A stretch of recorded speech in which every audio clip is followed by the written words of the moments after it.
வைமா, அம்மா வந்தாலும் சரி, அப்பா அண்ணன் தம்பி யாரா இருந்தாலும் சரி, சாவியை வாங்கி தயவு செய்து நீங்க வச்சுக்கணும். ஹெல்மெட் போட்டா தான் நான் ஸ்கூலுக்கு வருவேன்னு சொல்லிட்டு நீங்க என்ன செய்யணும், நீங்க சொல்லணும். உங்க சின்ன பசங்க, உங்களுடைய தம்பி அண்ணன் 18 வயசுக்கு உட்பட்டு என்ன செய்யக்கூடாது, வண்டி ஓட்டக்கூடாது. நான் ஸ்கூல்ல எல்லா வீட்டுல நிக்கிறோம்ல, பிடிக்கிறவங்களுக்கு என்ன செய்வோம், வண்டி அதாவது நாங்கள் போய் விரட்டி பிடிக்கிறோம். நீங்கள் 2 வீலரில் 3 பேர் உங்கள் ரிலேஷன் போகிறாங்க, போய் விரட்டி பிடிச்சி அவங்கள போய் ஃபைன் அமௌண்ட் கொடுத்து அவங்களுக்கு தண்டனை வாங்கி கொடுக்கறது காவல்துறையுடைய நோக்கம் கிடையாது. உங்கள் பேரண்ட்ஸ்க்கு போய் சொல்லுங்கள், அது நோக்கம் கிடையாது எங்களுக்கு. நீங்கள் அவங்க ஓட்டுறவங்க திருந்தணும். அவங்களை நிற்க வச்சு நாங்கள் என்ன பண்ணுறோம், ஒரு அட்வைஸ் பண்ணுறோம். அவங்க எதுக்கு விபத்து ஏற்படாமல் இருக்க உயிரை நாங்கள் என்ன செய்கிறோம், தடுக்கிறோம். புரியுதா உங்களுக்கு? நல்லதுதான் நாங்கள் செய்கிறோம்.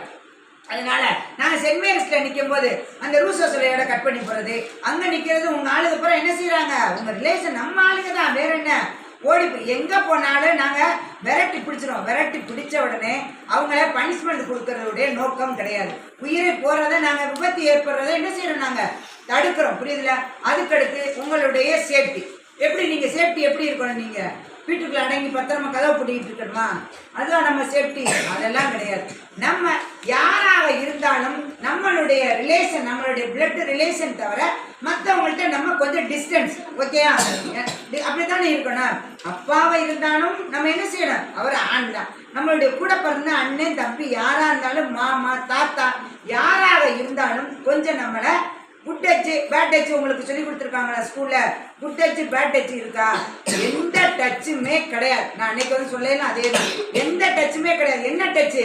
Don't touch. நம்மளை யாரு, நம்மளுடைய அம்மா, நம்மளுடைய ரிலேஷன் தவிர நம்மளுடைய டச்சில் அது என்ன குட் டச்சு பேட் டச்சு, நம்மளை தேர்ட் பர்சன் நம்மளை யாரும் தொடக்கூடாது. புரியுதா உங்களுக்கு?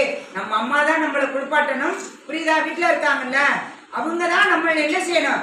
எது இருந்தாலும் பக்கத்துல உள்ள தாத்தாவோ மாமாவோ கொஞ்ச நேரம் விட்டுட்டு போங்கன்னு சொல்லிட்டு அம்மா விட்டுட்டு போனாலும் ஏதாச்சும் உங்களை தனியா கூப்பிட்டு வச்சு வீட்டுக்குள்ள ரூமுக்குள்ள சாக்லேட் இருக்கு, 5 ஸ்டார் இருக்கு, வா பாப்பா அப்படின்னு சொல்லிட்டு தேவையில்லாத பார்சல் நம்ம தொட்டாங்கன்னா உங்களுக்கு அங்கே பூச்சா அம்மா அப்பாடு சொல்ற பயம் இருந்தாலும் இங்க ஸ்கூல்ல டீச்சர்ஸ்ட நீங்க என்ன செய்யணும், நம்ம சொல்லிடணும். ஒரு பொய்யை நம்ம ஒரு செய்தியை நம்ம மறைச்சிட்டோம்னா அடுத்தடுத்து அவன் என்ன செய்வான், நம்மள தப்பு செஞ்சுக்கிட்டே போவான். புரியுதா உங்களுக்கு?